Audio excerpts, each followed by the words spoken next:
Halo Sobat Tekno, apa kabar? Semoga sehat selalu. Gue Yusuf dari Kompas Tekno. Dan kali ini gue mau ngebahas sedikit tentang Huawei P40 Pro. Ini adalah ponsel terbaru dari Huawei yang baru aja launching di Indonesia dan dilengkapi dengan fitur andalan berupa 4 kamera belakang dan 2 kamera depan. Nanti gue akan lihat kayak gimana desain dari smartphone ini sekaligus membandingkannya dengan ponsel terdahulu yaitu P30 Pro, terutama dari segi kamera.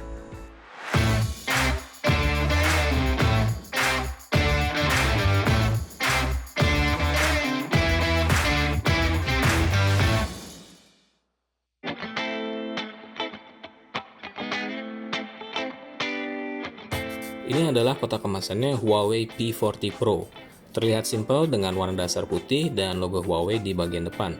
Satu hal yang langsung menarik perhatian gue adalah logo 5G di samping kotak kemasan ponsel ini. Huawei P40 Pro yang dipasarkan di Indonesia memang menggunakan chip Kirin 990 versi 5G.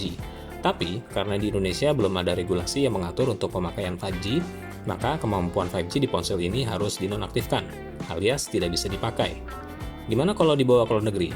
Nah, sayangnya 5G akan tetap dimatikan sehingga P40 Pro tidak bisa tersambung ke jaringan 5G yang ada di luar negeri.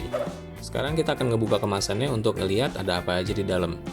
Begitu dibuka, yang pertama kali terlihat adalah unit ponselnya sendiri, masih dalam keadaan terbungkus plastik pelindung.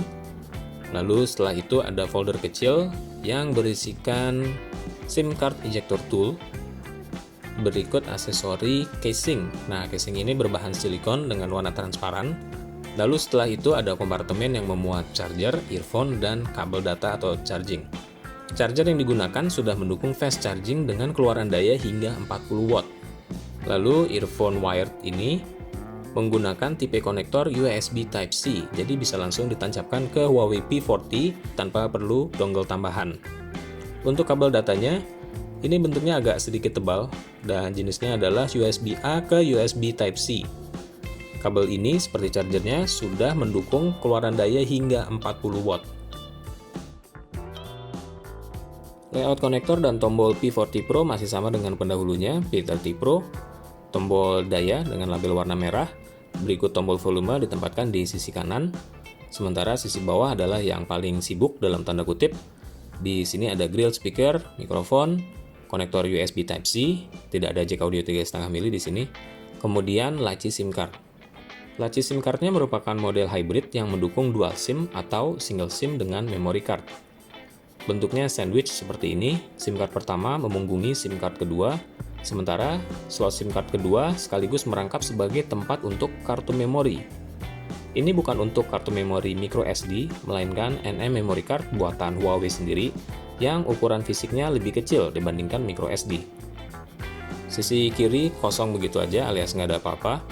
Lalu di sisi atas masih ada IR blaster yang bisa digunakan untuk mengontrol perangkat lain, seperti misalnya AC atau televisi. Kebetulan sampel P40 Pro di tangan gue ini adalah varian warna Deep Sea Blue dengan paduan warna biru dan ungu. Gradasi dan berubah-ubah tergantung dari sudut mana kita memandang punggungnya. Dan untuk firmware-nya pun sudah menjalankan firmware versi Indonesia. Ini akan kelihatan ketika kita melakukan boot up ponsel. Ada logo Huawei Indonesia di situ. Berikut gambar-gambar yang relevan dengan wilayah Indonesia. Untuk sistem operasinya, P40 Pro ini menjalankan Android versi 10 dengan antarmuka EMUI 10.1. Sayangnya, karena masalah blacklist Huawei oleh pemerintah Amerika Serikat, P40 ini seperti Mate 30 Pro sebelumnya juga tidak dilengkapi dengan toko aplikasi Google Play Store. Di sini juga nggak ada layanan ataupun aplikasi-aplikasi Google. Jadi seperti Google Maps, YouTube, Gmail itu nggak ada. Sebagai gantinya kita bisa pakai aplikasi yang disediakan lewat toko aplikasi buatan Huawei sendiri, yaitu App Gallery. Di sini ada beberapa aplikasi alternatif yang bisa dicoba. Ada aplikasi-aplikasi lokal dari Indonesia juga. Tapi kalau misalnya kita nyari aplikasi Google, misalnya Google Maps, di sini gue coba. Yang muncul ini adalah shortcut ke browser. Jadi kita buka Google Maps lewat browser, bukan lewat aplikasi. Selain dengan 3 tombol navigasi, P40 Pro seperti ponsel Huawei sebelumnya juga menawarkan navigasi dengan gestur, yaitu swipe dari kanan atau kiri untuk melakukan aksi back, swipe dari bawah layar ke arah tengah untuk kembali ke home, serta swipe dari bawah ke tengah dan tahan sebentar untuk memanggil jendela-jendela aplikasi di multitasking. Selain itu, ada juga deretan shortcut aplikasi multi-window yang bisa dipanggil dengan menggeser jari dari kiri atau kanan layar dan menahan sebentar. Untuk security, P40 Pro memiliki in-display fingerprint scanner. Letaknya sekarang lebih di tengah layar, jadi lebih ke atas, nggak terlalu ke bawah seperti di ponsel sebelumnya. Terus selain itu ada juga 3D face scanner dengan menggunakan kamera time of flight atau TOF yang diletakkan di pojok kiri atas layar bersama dengan kamera selfie. Cara makainya gampang ternyata, cukup dengan menghadapkan wajah ke arah kamera tanpa perlu muter-muter. Pas dicoba pun 3D face scanner ini ternyata bisa mengenali wajah dengan relatif cepat. Dan face scanner ini juga masih bisa bekerja walaupun kita berada dalam situasi yang gelap gulita nyaris tanpa cahaya. Nah, sekarang waktunya kita ngebandingin P40 Pro dengan P30 Pro, ponsel flagship terdahulu dari Huawei keluaran 2019.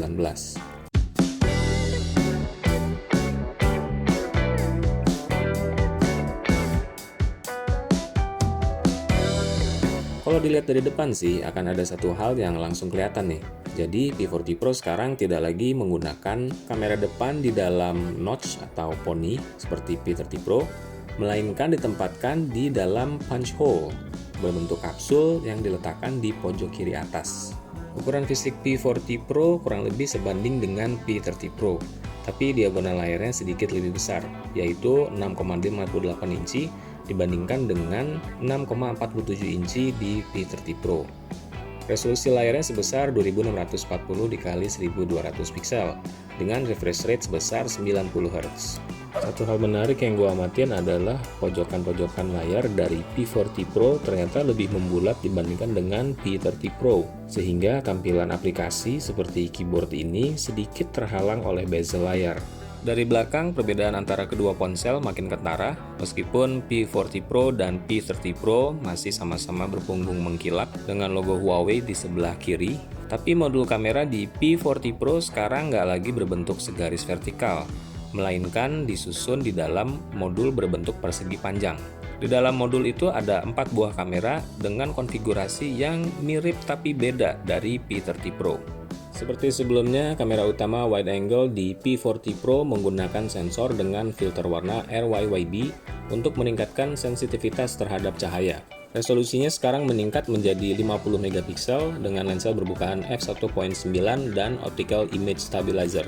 Sudut pandang lensa itu sebenarnya mencapai 23 mm equivalent full frame yang akan kelihatan kalau kita mengambil gambar dengan format RAW, tapi ketika kita mengambil gambar JPEG, sudut pandang itu akan di-crop sehingga menjadi ekuivalen 27 mm atau sebanding dengan kamera wide di P30 Pro.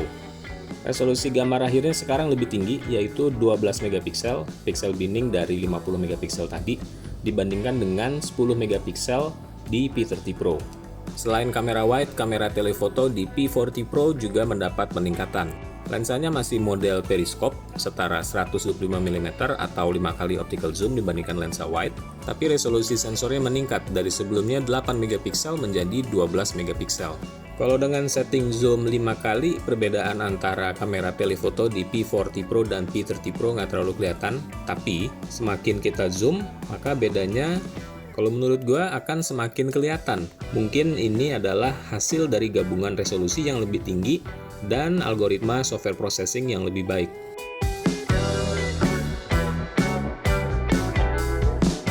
Berikutnya untuk ultra wide, P40 Pro dibekali dengan kamera yang mirip dengan kepunyaannya Mate 30 Pro. Resolusinya 40 megapiksel dengan lensa berbukaan f1.8 dan lebar sudut pandang setara 18 mm. Dengan field of view sebesar 90 derajat itu, kamera ultrawide di P40 Pro memang tidak memiliki sudut pandang selebar kamera ultrawide di P30 Pro. Jarak fokusnya juga nggak sedekat kamera ultrawide di P30 Pro. Akibatnya, di P40 Pro ini nggak ada mode makro seperti di P30 Pro dulu. Meski demikian, kamera ultrawide di P40 Pro ini punya kelebihan tersendiri dibandingkan P30 Pro, yaitu dalam hal kualitas gambar yang dihasilkan, terutama ketika dipakai untuk merekam dalam kondisi low light. Pas kita coba ngerekam video dalam keadaan low light, bedanya makin kentara. Yang mendapat peningkatan bukan cuma kamera belakang aja di P40 Pro, tapi juga kamera depannya yang sekarang berjumlah 2 buah. Terdiri dari kamera selfie 32 megapiksel dengan lensa berbukaan f2.2 dan kamera time of flight alias TOF. Yang paling penting, kamera depan di P40 Pro ini sekarang sudah mendukung fitur autofocus. Beda dari P30 Pro sebelumnya yang hanya memiliki fixed focus. Sama juga dengan Mate 30 Pro sebelumnya, P40 Pro bisa merekam video slow motion hingga 7680 fps atau 256 kali lebih lambat dibandingkan normal. Ada juga opsi lain seperti 960 fps dengan kecepatan 32 kali lebih lambat dari normal. Kebetulan agak susah nyari objek di sekitaran rumah yang gerakannya cepat di bawah terik matahari karena slow motion butuh shutter speed yang tinggi juga. Tapi gue punya beberapa contoh video slow motion 32 kali dan 256 kali dari Mate 30 Pro beberapa waktu yang lalu. Kira-kira gerakan lambatnya bakal seperti ini. Resolusi perekaman videonya kini bisa mencapai 4K 3840 x 2160 piksel dengan frame rate 60 fps. Video 4K 60 fps bisa direkam dengan kamera ultrawide dan kamera wide. Untuk kamera telefoto, resolusi maksimalnya tetap 4K, tapi frame rate maksimalnya adalah 30 fps. Selain itu ada banyak mode kamera lain seperti portrait, kemudian ada juga night mode yang dipelopori Huawei tapi sekarang sudah menjadi fitur umum di ponsel-ponsel lain. Buat mereka yang pengen kendali manual, ada mode Pro di mana kita bisa mengatur berbagai macam parameter pemotretan, termasuk merekam gambar dengan format RAW atau DNG. Tombol RAW sekarang diletakkan di luar di samping jendela bidik sehingga bisa lebih gampang diakses tanpa harus membuka menu terlebih dahulu.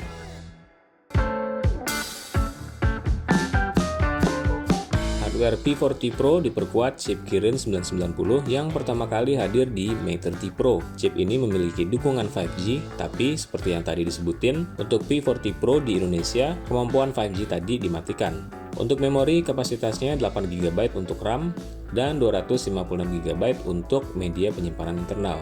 Baterainya berkapasitas 4200 mAh dengan dukungan fast charging hingga 40W serta wireless fast charging hingga 27W. P40 Pro ini juga tahan air dan debu dengan sertifikasi IP68. Oke, itu tadi ulasan singkat dari Huawei P40 Pro. Berikut sedikit perbandingannya dengan Huawei P30 Pro. Dua-duanya sama-sama mengandalkan aspek kamera, tapi overall Huawei P40 Pro ini masih lebih canggih. Menariknya nih, Huawei rencananya juga akan meluncurkan dua model lain dari jajaran flagship ini, yaitu P40 dan P40 Pro Plus di Indonesia. P40 adalah model yang diposisikan di bawahnya P40 Pro dan jumlah kameranya lebih sedikit. Sementara P40 Pro Plus adalah model teratas yang kameranya paling canggih. Dua-duanya, P40 dan P40 Pro Plus, rencananya akan meluncur dirilis di Indonesia sekitar pertengahan 2020. Kita nantikan aja kemunculan mereka. Sambil nunggu, jangan lupa saksikan terus video gadget di channel YouTube Kompas Tekno. Gue Yusuf, sampai ketemu lagi di video berikutnya.